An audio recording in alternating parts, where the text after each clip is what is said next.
Join me, your host, Umair Khan, on today's episode of Ramadan with MTA as we discuss the topic of wars in Islam in further detail, and we will also be taking our viewers for a virtual trip all the way to Rio de Janeiro, Brazil, and towards the end of today's segment, we will be speaking to a licensed chiropractor about neck pain. Stay tuned to Ramadan with MTA. रूहों में उतरती है सदा मुहिम हक के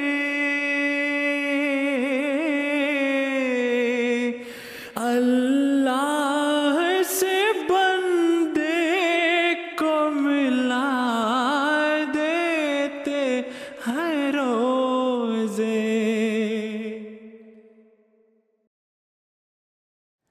Assalamu alaikum wa rahmatullahi wa barakatuhu.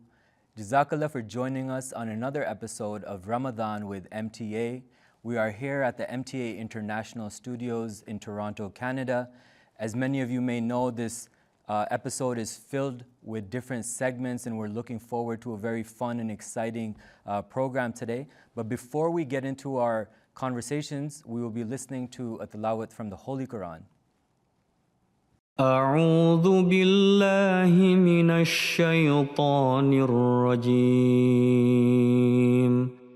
بسم الله الرحمن الرحيم أذن للذين يقاتلون بأنهم ظلموا وإن الله على نصرهم لقدير.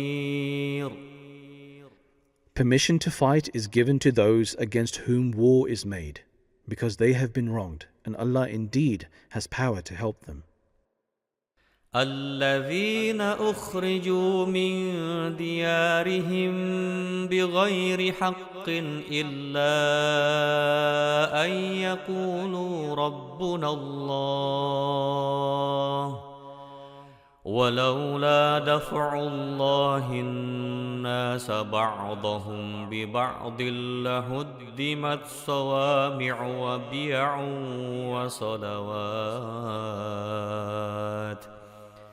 وصلوات ومساجد يذكر فيها اسم الله كثيرا ولينصرن الله من ينصره إن الله لقوي عزيز.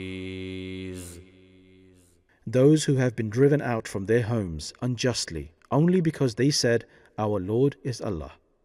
And if Allah did not repel some men by means of others, there would surely have been pulled down cloisters and churches and synagogues and mosques, wherein the name of Allah is oft commemorated. And Allah will surely help one who helps him. Allah is indeed powerful, mighty. Assalamu alaikum. Welcome back for a very exciting program today. And as you know from the previous program, we have different segments in today's episode. So before we go into the different segments of today's program, I'm really excited. We have a special guest here with us, Asif Mujahid Saab. Assalamu alaikum wa rahmatullah. Wa alaikum assalam wa rahmatullah. How are you doing? Alhamdulillah, I'm well. How are you? Alhamdulillah, good. So for the viewers at home, you're currently serving as a missionary for Toronto Jamaat. Yes. And how's that going right now, considering we're going through a pandemic and everything? Well, I think it's going just the way it's going for basically every other field missionary in the GTA or across the world even. Yeah. Everything's just basically online. But alhamdulillah, I don't think it really slowed us down that much. Yeah, I think by this time, everyone's an expert on Zoom. Yeah. But alhamdulillah, things are going, they're flowing. So, getting into today's conversation, it's really interesting. It's basically about wars in Islam, right? And we just heard the tilawat right now related to the topic. And I find this topic really, important because I remember when I was a child, how when we were kids, the Jamaat used to give us flyers, go door to door. Yeah. So I remember I went to this one door and this elderly person, obviously non-Muslim, I gave him a flyer and the flyer said something about jihad, right? And he looks at it and he looks at me, I was a kid. He's like, yeah, you guys spread your message through violence, through the sword, right? And that was something new to me. I'm like, they never taught us that in the masjid, right? I don't know where you're getting your information. So I wanted to ask you, right? These verses, I know in the next few minutes we're going to go into more detail with it. I wanted to ask you, like, about these verses. What was the circumstances that these verses were revealed? And, you know, because I feel that context is really important. So if you could just explain what the circumstances of the companions and the Holy Prophet ﷺ were when these verses were revealed. Yeah, sure. So, you know, before you even get into that, just, you know, it's actually seen a lot that, you know, people who have no knowledge in regards to what's actually going on, there's just a lot of false propaganda out there, unfortunately. And for the most part, we see that even within the religion of Islam, you know, the basic innate answer which a human being has to violence or whatever it may be, that's actually the same answer which is given in the Holy Quran by Allah Himself. So understanding, so of course it's definitely important for us to understand the context of the verse, under what circumstances were these specific verses revealed. So the first thing we should look at is when they were revealed. They were revealed after the Holy Prophet Muhammad ﷺ migrated to Medina. Now, that's actually quite a few years after his call to prophethood. So we see that there's this huge chunk of time beforehand. And so naturally we have to ask the question, what was happening there that wasn't happening here, or what changed, right? The main thing we see is the migration. Right. Okay? Before the migration, and it's no secret either that before the migration, the situation of the Muslims in Makkah was very dire. It was a very oppressive environment that they were actually living in. And you know, we hear all these different narrations and all these different events as well as to what was occurring with the Muslims at the time. You know, just to name a few is, for example, Hazrat Usman Razillahu Anhu, when he accepted Islam, he was chained down and held captive by his own uncle, who used to beat him constantly, trying to get him to renounce Islam. Hazrat Zubair was wrapped in a mat and set next to a fire and forced to inhale the smoke until he renounced Islam, which he didn't. You know, Muslims were beaten to death. Hazrat Abu Zar Ghafari Razillahu Anhu, who wasn't even a Meccan, right?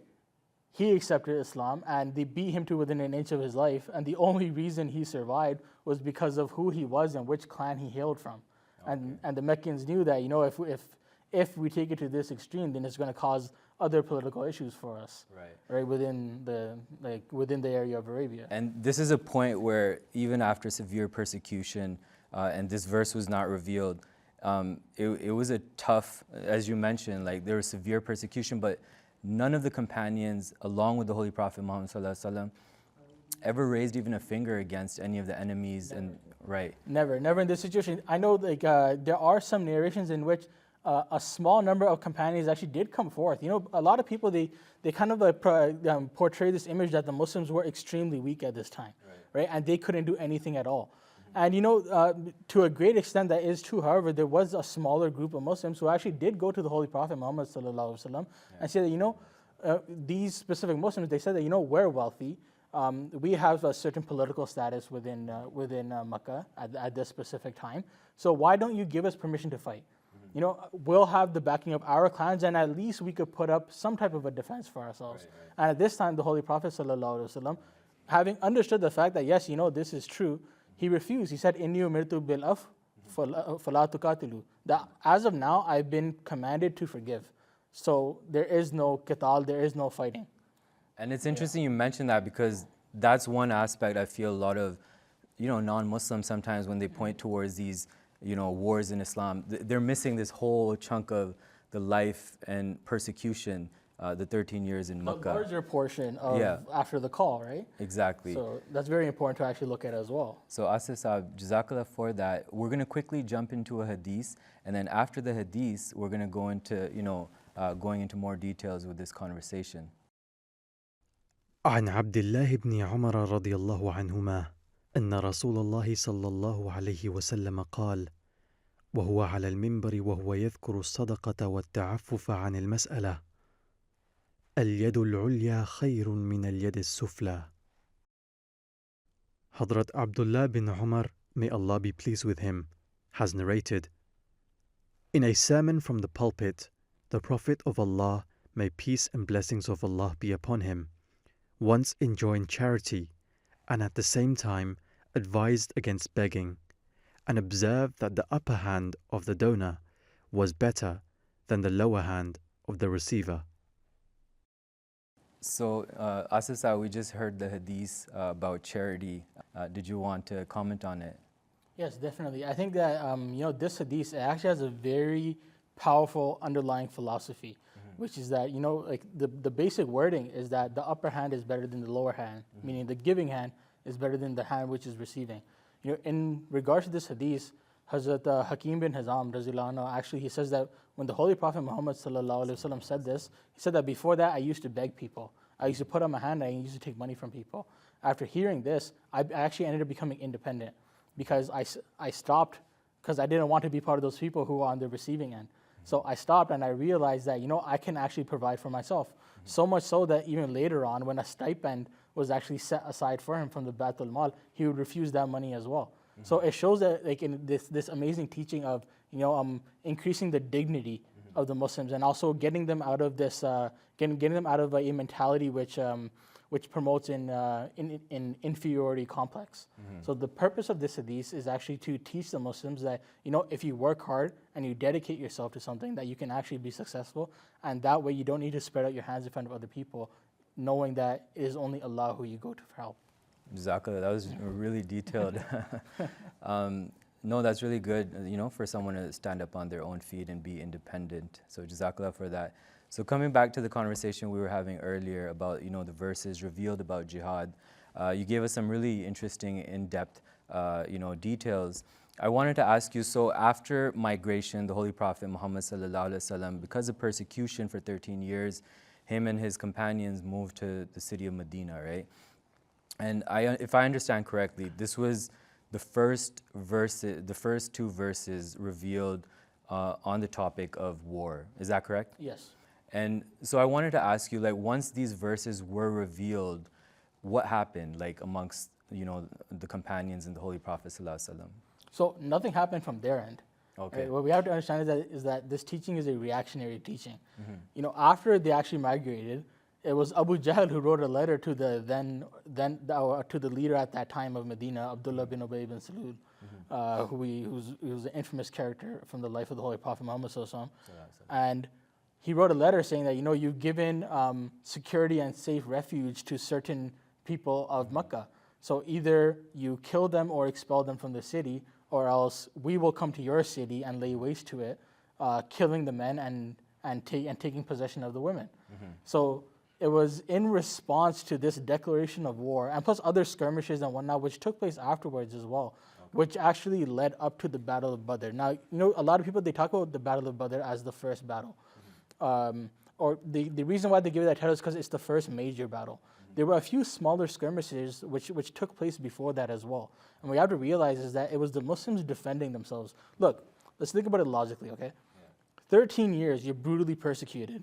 You try leaving. Only the wealthy can leave. They're going to Abyssinia. They're chased to Abyssinia as well. Okay, then finally you make it out. You get to Medina, and then you're chased there as well. Right? Where are you going to go? There's no government in Arabia. It's a tribal system. Where are you going to go for justice? At that point, it's literally okay. Either you lay down in front of them and let them stomp out your necks and you put their foot on your neck, or you stand up and you defend yourself. For the sake of your own lives, for the sake of your religion, you are defending yourself. Right? And another point that needs to be brought up in regards to this verse is that the concept of religious freedom. It's very important that we bring up this point, because if this permission hadn't been given, then it wasn't only Islam which would have been negatively affected by it. Every other religion would have been affected by it negatively, because they would have been wiped off. Yeah. All right. So how did they react to it? How did they implement it? They implemented it by simply reacting to whatever was done to them. Right.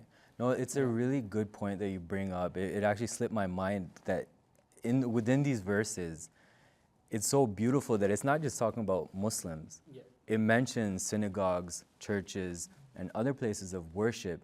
And the people that attack Islam for, wars, I find that they totally miss this whole, aspect in Islam and the Holy Quran, that it encourages freedom of religion, not just for us, but Islam is actually defending other people's, freedom of religion also. Yes. So Jazakallah so much for touching on that. Now, the other question I wanted to come to is that, as Muslims, we understand that the Holy Quran is for all times, all peoples, for the rest of time to come, right, until the Day of Judgment. So some people, they say that no, some of these teachings are old, they're from 1400 years ago. You can't really, act upon them right now. So these verses that talk about jihad and warfare in self-defense, obviously, how can we apply that teaching today? So it's the concept of jihad, right? Naturally, whoever would ask this question, you would have to ask them, okay, hold on a moment. For the first 13 years of his call to prophethood, did the Holy Prophet ﷺ take part in jihad or not? Right? We see the first battle, major battle, taking place after the migration. What about before the migration? Does that mean no Muslim did jihad? That the Prophet of Islam, Muhammad ﷺ, didn't take part in jihad? No, nobody, no credible scholar or no credible person who has researched Islam would ever say that. That's because jihad is a very vast term. Jihad literally means to struggle with all your might and all your soul against something, whatever that something may be, right? So even when it comes to jihad of the sword is known as the smallest jihad, jihad al-asghar, right? You have jihad al-akbar, which is the jihad against one's own nafs, his own soul, his own evil inclinations and worldly desires.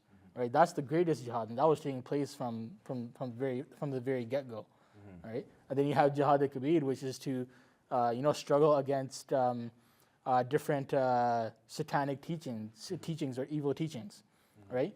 Basically, going about and rectifying the evil teachings which are found within our society, or the immoral teachings, rectifying those. That's jihad al-kabir. And then you have the jihad al-asghar, the smallest one, which people point a finger at and say, this is an issue. Right? But so in this day and age, jihad al-akbar and jihad al-kabir, the greater jihads are still open to us.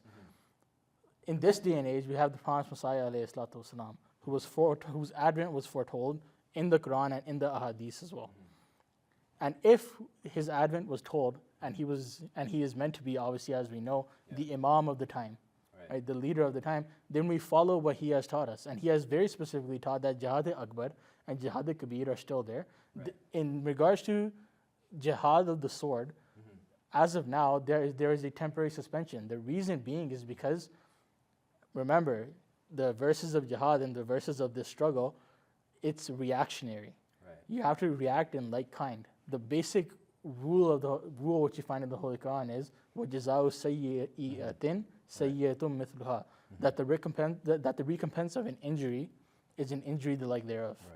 Right? So basically that reaction is not there as it was 1400 years ago. Yeah, and think about it logically as well. If somebody is coming to you with a logical argument, you're going to take out a sword and try and attack them. What are you proving? You're not proving anything at all. Right? Are you going to kill off every single person in the world? That doesn't make any sense. Right? So Hazrat Masih ﷺ basically,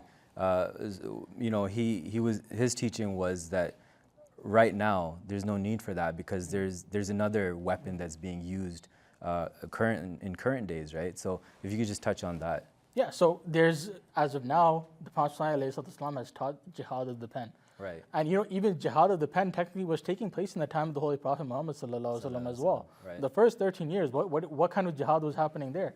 Obviously, there were discussions taking place. Theological discussions were being held in regard to the concept of God, the concept of oneness of God, whatever it may have been. All of these things were happening before. The Prophet ﷺ is actually just reintroducing the same exact teaching which was given by the Prophet Muhammad ﷺ. Jazakallah so much. You touched on such important points that same jihad al-akbar from the time of the Holy Prophet ﷺ has not gone. It's still happening today, using the Quran and the teachings of Islam, conveying our message that that's one of the biggest jihads that we're doing and we continue to do. So Asif Saab, Jazakallah, thank you so much for that very enlightening conversation. I'm hopeful that this really interesting discussion was helpful for our viewers at home related to this important topic of wars in Islam. So as our viewers know that this is one part of the program, so we have different segments. So now we're going to take a virtual trip all the way to Rio de Janeiro. So I'm going to have the viewers follow me, and I want to introduce you to a very special person that I'm I'm excited to meet Hafiz Saab, currently serving as a missionary in Rio de Janeiro, Brazil. Hafiz Saab, are you there? Assalamu alaikum. Wa alaikum assalam wa rahmatullahi wa barakatuhu. Hafiz Saab, Jazakallah so much for joining us today. I can't help but notice what a beautiful background you have. I was wondering if you could tell us some more information about Brazil. Yes, of course. So basically, Brazil is located in South America and is the largest country in both South America and Latin America. And it's the is the fifth largest country in the world by area and sixth the most populous. The language we speak here is Portuguese, but as Brazil is multicultural and diverse nation country, so in different provinces we have different accents. That's why sometimes we find a difficulty to understand Brazilian people or different people from the different regions. But Alhamdulillah, it's not that much difficult. And the religion here is, the most of people are here Catholic, Roman Catholic, but the number of Protestant followers of Protestants are increasing as well. So I noticed there's something behind you. I was wondering if you could just explain that. Of course. So basically we are standing right now in front of the statue of Jesus Christ, statue of Jesus Christ. Jazakallah Hafiz Saab. So the other question I wanted to ask you is, you being a graduate from UK Jamia, I've always been fascinated by, how missionaries come to new countries and learn new languages. So I understand Portuguese is the main language in Brazil. So if you could just share with our viewers how you learned, Portuguese. Did you learn it here? Did you know it from before? If you could just shed some light with us, and also maybe, say a few words. Yeah, of course. So basically, we know that Portuguese is spoken in more than 8 or 9 countries all around in the world, and one of them is Portugal. So I lived there in Portugal for a couple of years. That's why I knew Portuguese. But as I mentioned earlier, the accent of Portuguese language in Brazil is quite different. So there was a little bit of difficulty to communicate with Brazilian people, but Alhamdulillah, I could manage it very well. Can you possibly share some of that Portuguese with us? Yes. So basically, we say Assalamu alaikum wa rahmatullahi wa barakatuhu in Portuguese. Que paz e bençãos de Deus estejam sobre vocês e bem-vindo nesse programa. Jazakallah, that's amazing, Hafiz Saab. So the next thing I wanted to ask you, can you just tell us some background about, the Jamaat in Brazil, when it was established, the first missionary there? If you could please shed some light on that. Yes, of course. So basically, the Jamaat here was established back in 1985 when first missionary came here, Mukarram, respected Iqbal Ahmad Najam Sahib, who served as a professor in Jamia MTA UK as well. And then after, in his time, Jamaat here bought a land where we find nowadays a big mosque, and we have our center here in Petropolis city. And after him, there was another missionary all the way from the Ghana, and nowadays he's serving as a Naib Amir in Ghana.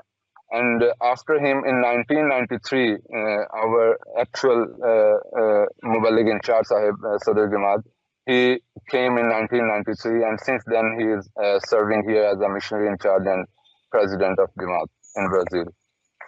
We have one mosque here in Brazil, which is located in Petropolis city. And at the moment, we don't have any other namaz center or mission house. I wanted to ask you, how is Brazil Jamaat celebrating Ramadan? Is it different than previous years? What are your activities? So basically, as I am appointed here in Rio de Janeiro, and I came here just in this city 5 months ago. So this is my first Ramadan here in Rio de Janeiro, and due to restrictions, we are restricted at our homes as well. So we're gonna focus more on online programs, and as we have here our Ondemand brothers who are interested to learn Holy Quran in Arabic version. So we are thinking to take this opportunity in this holy month of Ramadan to hold daily basis Holy Quran classes, to teach them, to educate them the Holy Quran in Arabic version. Jazakallah Hafiz Saab. So last question, very important. What's the national dish? Is there any food that you would recommend to people who are watching from Brazil?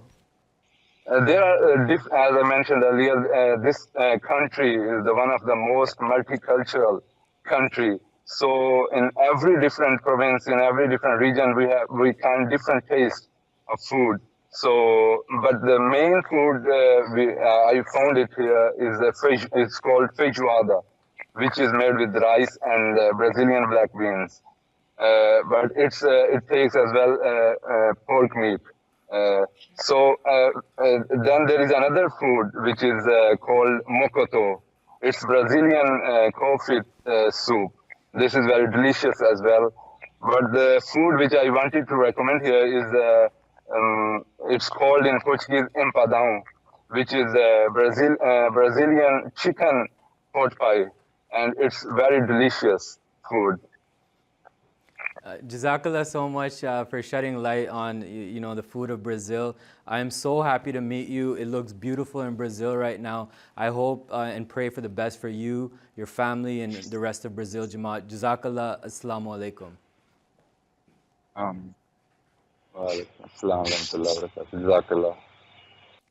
So we just took our viewers on a virtual trip all the way to Rio de Janeiro, Brazil.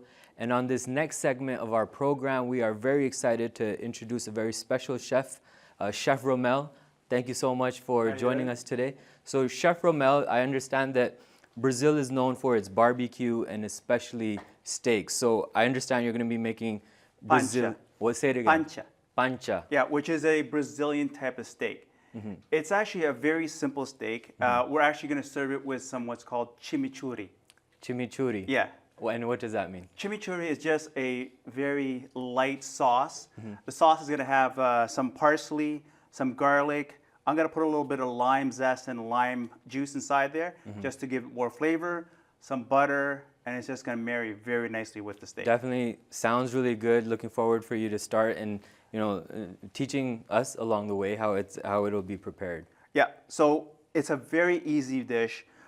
We were using 2 New York cut or strip loin steak.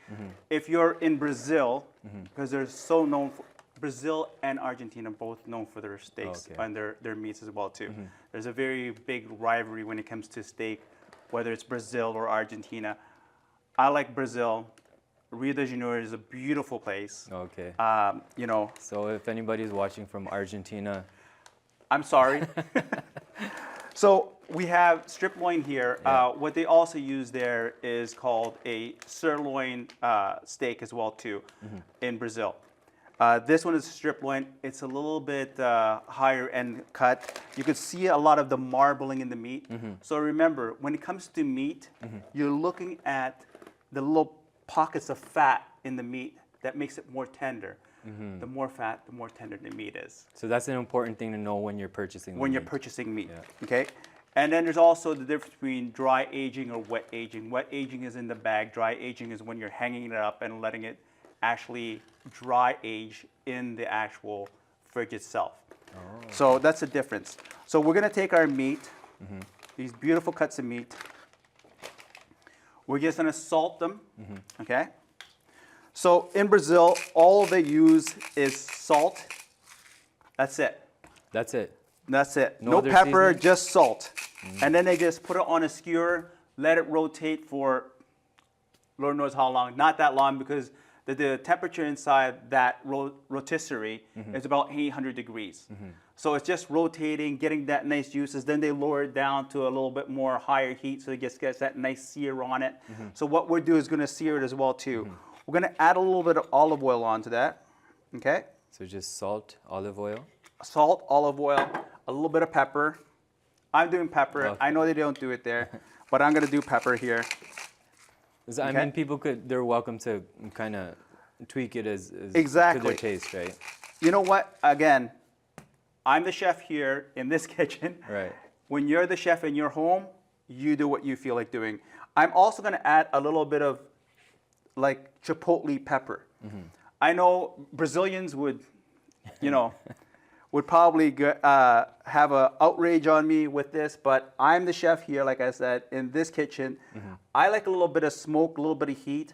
Now, in case you're wondering what your chipotle pepper is, a chipotle pepper is actually jalapeno pepper that's been smoked. That's why you're getting that smokier flavor, that smokier taste, and that's what I want in my meat. Would it be like a mild spice, or is it It's a very mild spicy? spice. Okay. It's not like a hit to the gut, but it's a mild spice. So we have the heat all nice and hot. We're gonna sear it off. Can you hear that? Yeah. That's the sizzle. That's what you want to hear. You want to go and make sure that the grill is nice and hot. The problem with a lot of people when it comes to cooking meat, especially men, nothing against anybody, but let the meat cook. It's not going to run away. It's not going to go anywhere. Yeah. Let the meat cook. The problem with a lot of people is that they flip their meat so often that all the juices get rendered out. See, even after you cook the meat, you want to what's called tent the meat. Tenting the meat meaning that you place a, like a covering over it. A cover over it, not to cover it so that way it sweats. But what's happening is that you want the meat and the juices to come back into the meat itself. So that's why you tent the meat after. So what would you, like how long would you say you should rotate it after about? Like right now, you could hear it sear. It's up to you as well too, what temperature you want inside of it. Medium rare, whatever the temperature is. This is not a very big steak, so I'm just gonna turn it now and let it cook off, okay? I just want that nice diamond-shaped mark onto the steak itself. That's why I'm letting it cook off right there. I'm also gonna serve this with some asparagus. I put my carrots already inside because the carrots take a little longer to cook. Yeah. And I'm actually gonna put a little bit of mushrooms in there too, okay? And later again- on, we're gonna go and saute all this together, so that way it comes out nice. And then obviously this part is also something, viewers at home, they're the chef. They could be Exactly. recording to Whatever their they want to taste. do, they can do. What I'm going to do here is I'm going to start to make our chimichurri. Chimichurri. Yes, chimichurri. I know it sounds funny, but all we're going to do is add butter to the pot. And this is basically, you're going to be putting this on top of the steak? Exactly. Chimichurri. So now, can you see that? Can you see the marking here? Yeah. Has that nice diamond mark that you want? Look at that. Looking good. That's a perfect grill right there. So you want that kind of crispiness on the outside, that brownness that you get from this. And then what you want to do is turn it over. Let it cook off. Leave it alone. It's not going anywhere, okay? As you can see here, I'm melting up the butter, Yeah. okay? I'm going to add parsley. So butter, parsley, Yep. and the Parsley. chimichurri, right? Yep, this is your quick chimichurri. If you want to, you could add some olive oil as well too, some garlic. Always season your food. Salt. And what I'm going to add too is a little bit of my lime zest and my lime juice. And about how long are you leaving the chimichurri on the stove? Just until it melts and That's it. it kind of Okay. melts together. Okay. So Chef Ramel, while you're working on that Brazilian steak for us, we're going to take our viewers from the physical food, and now we're going towards the spiritual food. And to help us with that, we have Qasim Chaudhry Sahib. Qasim Sahib, Assalamu alaikum wa rahmatullah. Walaikum salam. So Qasim Sahib, I see you have lots of books ready for us. What are you sharing with us today? Well, today, Umar Bhai, I want to take you and the viewers on a spiritual journey with the help of one of my favorite books, Remembrance of Allah. This was written by Hazrat Muslim Maud radiyallahu anhu, the second caliph of the promised Messiah alayhi salam. And before we get into the book, I actually want to share a quick story. A few years ago, I traveled to Pakistan, and a non-Ahmadi relative of mine took me to a mosque of theirs. So I tagged along, I went to the mosque, and the mosque was just jam-packed, filled. But when I came into the mosque, I was completely shocked. I saw people, jumping around, falling down, unconscious, shouting different things. And I was shocked because I never seen any of these things in our mosque back here. So, I asked my uncle that, what are they doing? And he's like, oh, they're doing Zikr ilahi. And I was like, wait, what? Because, Zikr means, in Arabic, it means remembrance. And when it's used for Allah Ta'ala, it means the remembrance of Allah. And that was a totally different way that they were doing. Exactly. We're used to, right? It was so new to me because, in the Holy Quran, Allah Ta'ala says, وَلَا ذِكْرُ اللَّهِ أَكْبَرُ, that the remembrance of Allah is indeed the greatest virtue. And here we have these people just literally just dancing around. Yeah. Similarly, the Holy Prophet ﷺ said that the difference between a person who does zikr and who doesn't is one who is alive and one who is dead. So, this really shocked me, and I just, I didn't know how to react. But fortunately for me, I came across this book, Remembrance of Allah, and it really, guided me and, shed some light on why these people do this. So Hazrat Muslim Maud radiyallahu anhu actually calls this the misguided forms of zikr, right? So this jumping around, this falling down, shouting, these are all things which are not actually zikr. Now, our viewers might be wondering that, what does zikr look like? What should it be? Right. And the Holy Quran very beautifully explains that a believer, when he's truly doing zikr, their hearts are filled with awe for Allah Ta'ala, right? Their skin and their hairs, they rise up, right? Their hearts and their bodies are softened, right? Similarly, they prostrate towards Allah and they weep and they cry, right? Nowhere in the Holy Quran does it mention to jump around or fall unconscious and do these eccentric things. Right. So this book really helped me understand that, okay, this is the wrong way to do zikr and here's the right way to do zikr. Oh, okay. Jazakallah. A lot of people are going through mental illnesses, anxiety, depression. So, the Quran mentioning that Zikr ilahi helps, to attain peace and tranquility.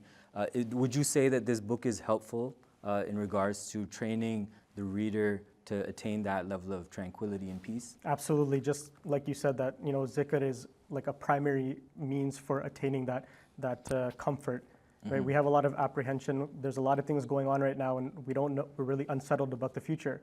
But when you introduce zikr into your life, it gives you that peace of mind. Right. And there are 4 ways to perform zikr. You might be wondering that what is zikr? How do we perform it?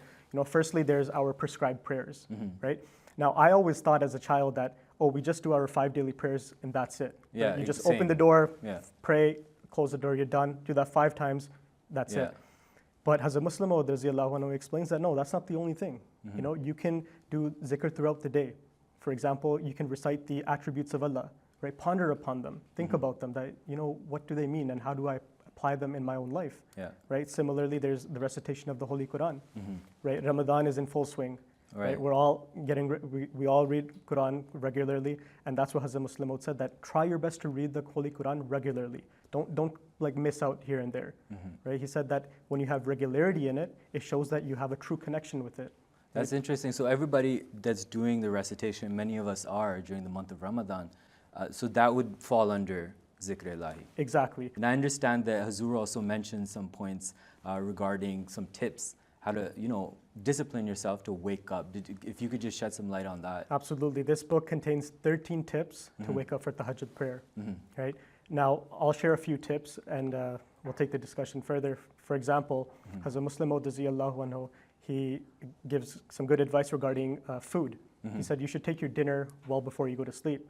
So if you're going to eat some delicious steak and go to sleep, it gets very difficult to wake up in the morning, right? Yeah. Chances are you're going to miss your tahajjud and your morning prayer. So he Right. said that, end your dinner around 6, 7 p.m., right? So Yeah. you're good, you're light. Okay. And so the body doesn't crush the soul. So he also explains how there's a relationship between the body and the soul.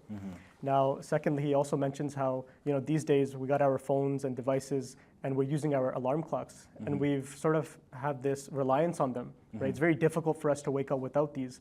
Right. Hazrat yeah. Muslim Maud actually recommends that we stay away from the alarm clock and not depend on it, right? Because we have this internal clock within us and we should try to utilize that. For example, you've probably been there. You have a flight the next day, right? Even me, sometimes I'll wake up 5 minutes before my alarm actually goes off because you're just so Exactly, worried yeah, about yeah, it, yeah, right? And that's another exactly. tip Hazrat Muslim Maud radiyallahu anhu gives, is that just, when you go to bed, have that firm resolve that, I have to wake up. I just keep telling yourself that I gotta wake up, right? And when you have that dedication, that firm resolve, you'll do it. Jazakallah, that's really interesting. So Asif Saab, I wanted to ask you, you being a missionary, I'm sure you've had experience reading this book. Any comments that you wanted to add?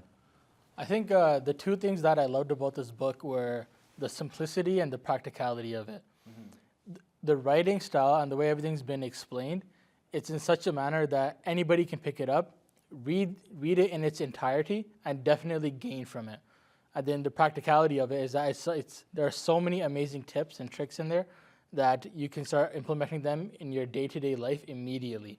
Immediately after reading it, or even while reading it, you can start implementing certain aspects of it. Jazakallah, and especially the fact that it's Ramadan.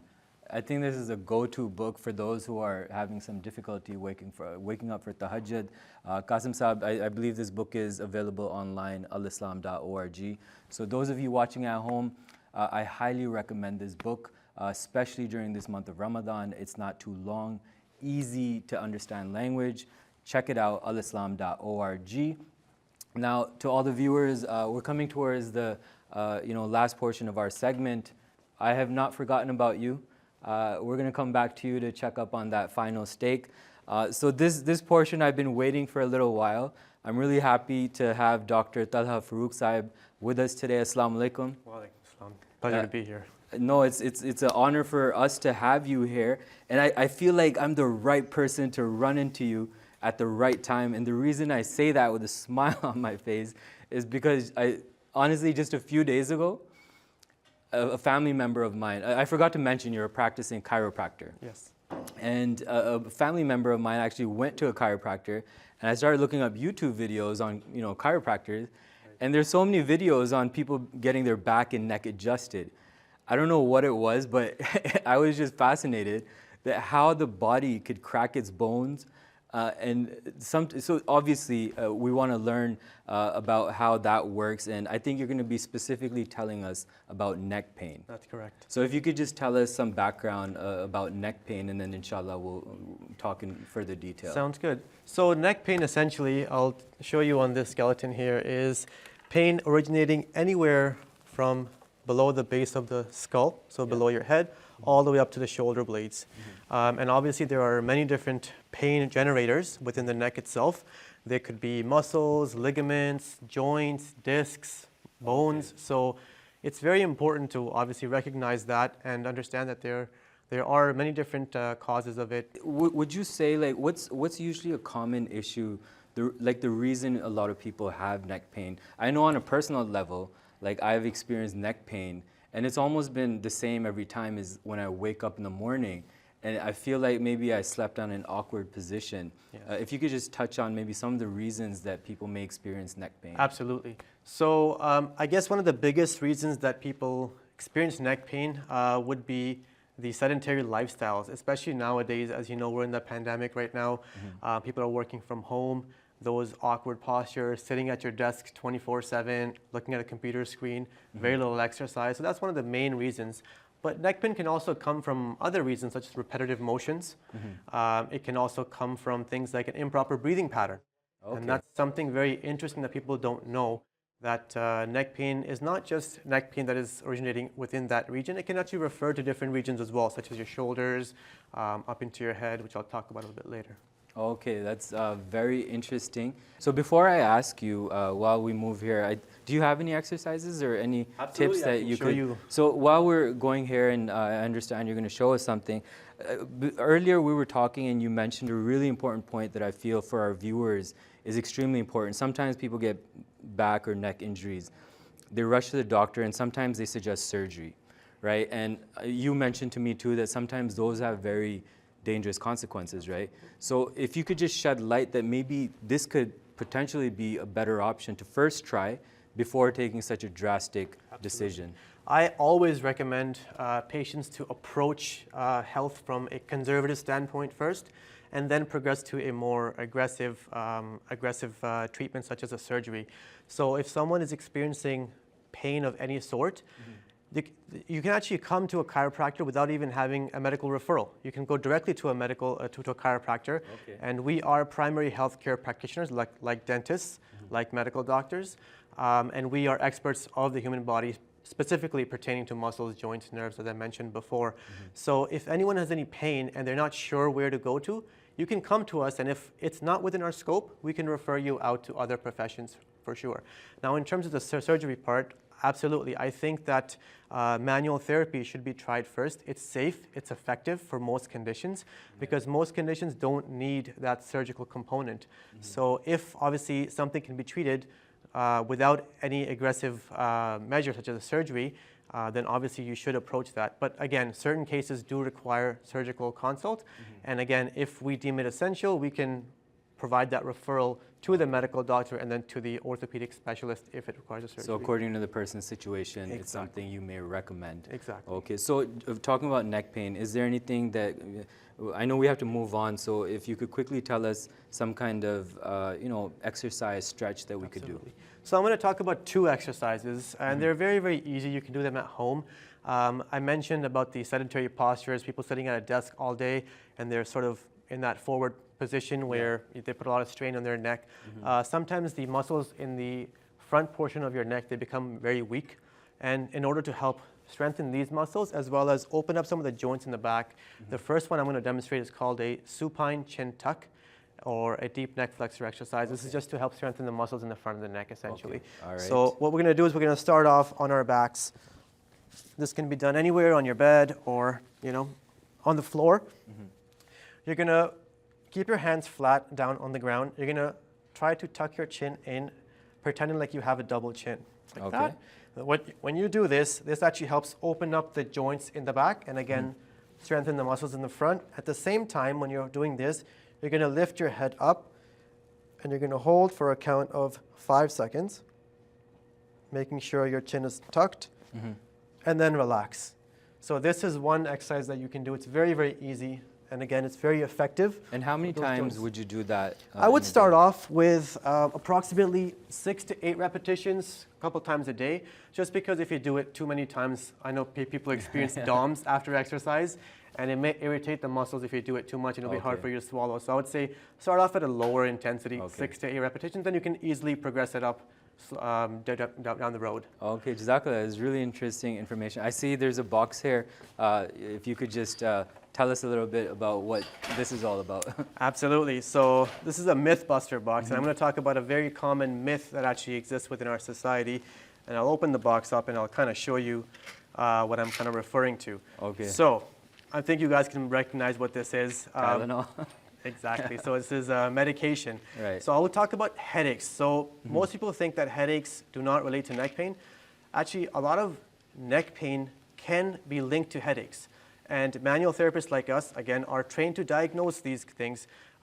Sometimes when the headache is originating from the neck, we call it a cervicogenic headache.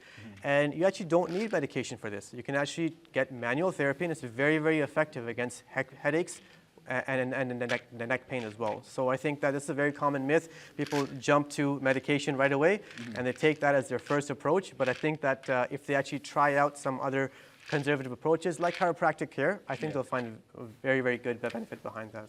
So to our viewers at home, I don't know about you, I actually learned a lot in these last few minutes. Like I had no idea that headaches do have a link with neck pain also. So those of you who may be having difficulty with neck pain or there's more dangerous options, from what I hear Dr. Saab talk about, maybe this would be a better option to test out first before any serious drastic decisions. Dr. Talha, thank you so much for that informative talk that you gave us on neck pain. Now, to our viewers at home, I'm sure you're wondering how that Brazilian steak has turned out. So you don't have to wait much longer. Chef Ramel, I see you've been working. Looking forward to that steak. Look at that steak. It's gorgeous steak. We have some nice vegetables there, some nice asparagus as well too, with a little bit of mushrooms. Mushrooms, to me, mushrooms and steak always go well together. So for me, a little bit of mushrooms with your actual dish to go with your steak. And if you look, for me, I like my steak medium rare. Up to you. When you're the chef at your kitchen, you do what you want to do. For me, a nice medium rare. So you have a little bit of pink inside there, okay? Whenever you're cutting meat, in case you're wondering, you go against the grain. Okay, I You'll see had the no grain going idea. this way. You want to go against the grain because what's going to happen is you're going to have smaller fibers. The smaller the fibers, the easier it is for you to eat and chew. These That's are about one of it. those tricks only. It's another one of those tricks of the trade. Now, you see our beautiful plancha steak, and all we're going to do is add our chimichurri. Like I told you, it's almost like a garlic, and we put a little olive oil in here, garlic, some lime juice, some salt and pepper. You know, if you had smell-o-vision right now, this would be beautiful, right? It So- definitely smells really good. I know our viewers can't smell it, but trust me, I'm sure you could visualize what the smell may be like. And if you look at that, that's a beautiful steak, done properly. You know, again, make sure that you don't overflip your steak, and make sure you tent your steak. The more you tent, you should tent it about 2 minutes, 2 to 5 minutes. And what's going to happen is that all the juice is going to come back into the steak. So when you slice it, you don't have all that juice being rendered outside. I wanted to ask you about how long would the prep time and the making the whole dish from start to finish, how long do you think it would take? The prep time, it shouldn't take you that long. Okay, if your meat's already sliced, it's going to take even less time. Because usually for me, I get the whole piece of meat, I slice it up, I cut it up, and I clean it up as well too. So that takes me the longest time, roughly about 10 to 15 minutes because I know what I'm doing. Some people might take a little longer. You might have to take the silver skin off the meat, which is no good because you can't actually chew on it. But this here is strip loin steak. It's a beautiful steak, great marbling on that steak. Remember when you're buying steak, make sure that you have a little bit of pockets of fat in there unless you're buying a tenderloin, which is already tender because that muscle is not being used in the cow. But a strip loin steak, look at the pockets of fat. That's what's going to tell you, wow, this is a really good, juicy piece of meat. Thank you so much, Chef Ramel. It looks like a beautiful dish, and those of you who are watching at home, definitely a good idea for during Ramadan as a dish for iftari for you and your family. So thank you so much, Chef You're very Ramel, welcome. for that. And now we're coming towards the end of today's program. Asif Saab, I know you couldn't see the the Brazilian steak, but I'm sure after the program you could go take a look. Jazakallah to all our viewers at home. I hope you all enjoyed today's episode of Ramadan with MTA.